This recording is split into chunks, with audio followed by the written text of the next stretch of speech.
Russia Ukraine war 5 अगस्त की रात Kyiv, करीब 30 मिसाइलें, 115 से ज़्यादा ड्रोन्स और कम से कम 17 लोग मारे जाते हैं।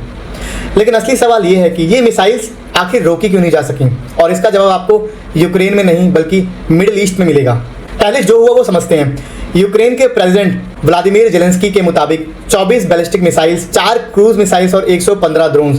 बैलिस्टिक मिसाइल्स यानी वो मिसाइल्स जो बहुत ऊंचाई से बहुत तेज स्पीड में गिरती हैं और उसे रोकना लगभग नामुमकिन होता है, जिनका निशाना बने warehouses, railway station, logistics के ठिकाने।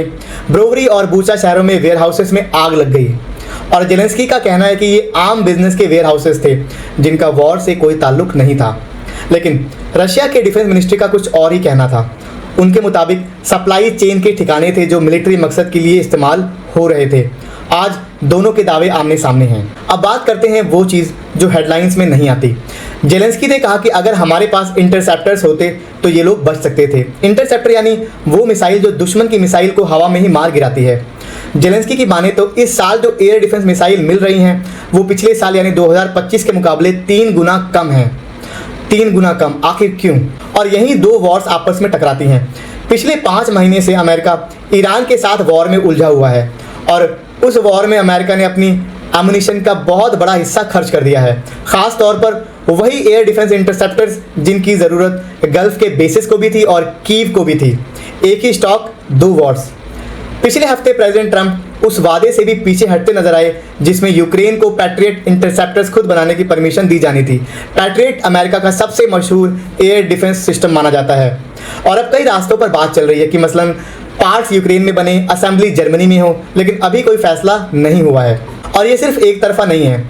उसी दिन यूक्रेन ने भी रशिया के अंदर हमले किए और एक बड़ी ऑनलाइन कंपनी के वेयरहाउस पर और एक ऑयल रिफाइनरी पर बड़ा हमला किया। रशिया का दावा है कि उसने उस रात 475 यूक्रेनियन ड्रोन्स को मार गिराया, 475। और रशियन गवर्नर्स के मुताबिक उस हमले में 2 रेजिडेंशियल बिल्डिंग्स भी चपेट में आईं, यानी दोनों तरफ से यही सिलसिला जारी है।